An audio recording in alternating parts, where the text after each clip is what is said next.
Hello बच्चों, let's read the question. In YDAC, both slates produce equal intensity on the screen at 100% transparent thin film is placed in front of one of the slates. Now the intensity of the geometrical center of system on the screen becomes 75% of the previous intensity. The wavelength of the light is 6000 angstrom and mu glass equals 1.5.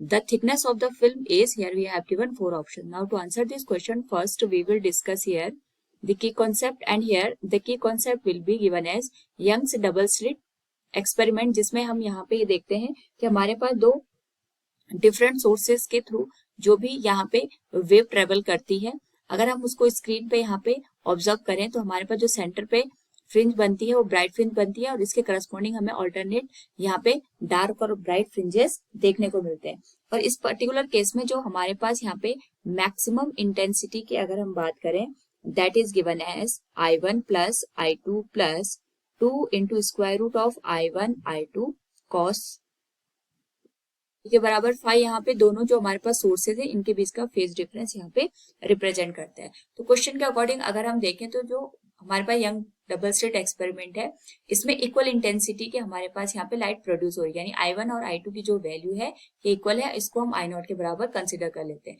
तो जब हम यहाँ पे without film की बात करते हैं, यानी जब हमारे पास ट्रांसपेरेंट 100% फिल्म थी, उस पर्टिकुलर केस में हमारे पास जो मैक्सिमम इंटेंसिटी की बात आएगी that will be given as I1 I2 plus 2 I1 I2 with square root cos phi. तो यहाँ पे हमारे पास जो फाई नॉट की वैल्यू होगी, यानी फेज डिफरेंस जब मैक्सिमम होता है उस पर्टिकुलर केस में फाई की जो वैल्यू होती है हम 0 डिग्री कंसिडर करते हैं, क्योंकि जो हमें मैक्सिमम इंटेंसिटी चाहिए तो यानी दोनों यहाँ पे सेम फेज में लाई करेंगे। सो ये बन जाएगा I0 plus 2 into I0 two I0 with square root cos phi की वैल्यू यहाँ पे 0 डिग्री के बराबर हम पुट कर देंगे। जो मैक्सिमम इंटेंसिटी हमें ऑब्टेन होगी that will be equal to twice of I0 plus 2 into I0 ये मल्टीप्लाई हो जाएंगे तो हमारे पास सिंपल वैल्यू I0 के बराबर हमें ऑब्टेन होगी। So this will be equal to 4 I0, ये हो जाएगी इक्वेशन नंबर फर्स्ट। नाउ यहाँ पे अगर हम ऑब्जर्व करें हमारे पास जो सेकंड कंडीशन दे रखी है उसमें हम 75% इंटेंसिटी ऑब्टेन कर रहे हैं। तो जब हम यहाँ पे 75% इंटेंसिटी ऑब्टेन करेंगे उस पर्टिकुलर केस में हम ये देखेंगे सबसे पहले हमारे पास जो फेज डिफरेंस है वो कितने का है।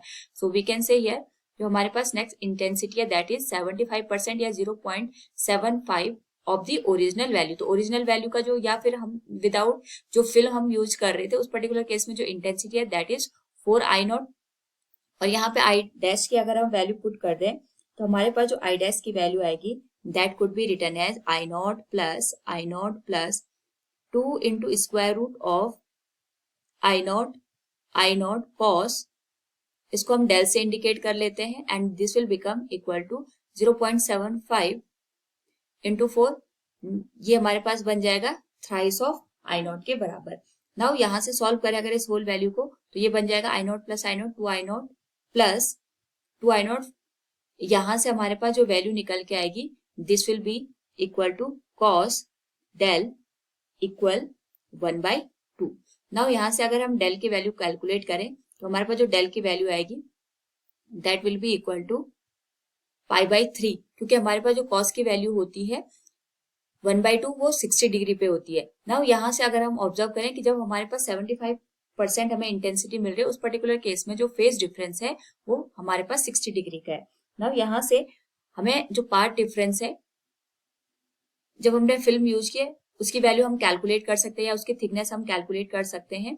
बेसिकली यहाँ पे हमारे पास जब विदाउट फिल्म हमने यूज किया था उस केस में 100% हमें यहाँ पे इंटेंसिटी मिल रही थी, लेकिन अब हमने यहाँ पे सोर्स यूज कर दिया और साथ में यहाँ पे एक स्लिट भी यूज कर दी, एक फिल्म भी यूज कर दी, जिसकी वजह से हमारे पास जो पार्ट डिफरेंस है वो डिफरेंट हो जाएगा और यहाँ पे जो फेज डिफरेंस है वो 60 डिग्री का आ रहा है। उसकी वजह से जो दोनों वेव्स हमारे पास यहाँ पे प्रोड्यूस होंगी उनमें हमें यहाँ पे कुछ ना कुछ पार्ट डिफरेंस देखने को मिलेगा। So we can say this will be equal to, हमें पता है जो पार्ट डिफरेंस और फेज डिफरेंस का रिलेशन होता है it is given as 2π/λ into del x. जो ये पार्ट डिफरेंस हमारे पास आया है वो स्लिट के रखने की वजह से आया है एंड वी नो दैट जो हमारे पास यहाँ पे फेज डिफरेंस की वैल्यू है दैट इज π/3, ये हो जाएगा 2π/λ। डेल एक्स को हम लिख सकते हैं μ-1 इंटू टी के बराबर। नाउ यहाँ से हमें थिकनेस की वैल्यू निकालनी तो पाई से पाई कैंसिल हो जाएगा, this will become μ-1 into T equals lambda by 6, तो जो टी की वैल्यू आएगी that will be equal to lambda by 6 into mu minus 1। Lambda की जो वैल्यू है दैट इज 6000 एंगस्ट्रम, तो ये आ जाएगा 6000 into 10⁻⁻10 divided by 6 into 1.5 minus 1। Now अगर हम यहाँ पे इस होल वैल्यू को सॉल्व करें तो हमारे पास जो वैल्यू बनेगी that will be equal to 2 into 10⁻⁷ metre के बराबर, जिसको हम लिख सकते हैं 0.2 micrometre. This will be the thickness of the जो हम यहाँ पे फिल्म यूज कर रहे हैं। So from the option we can say here option A will be the right answer. Hope all you understood it. Thank you and best of luck.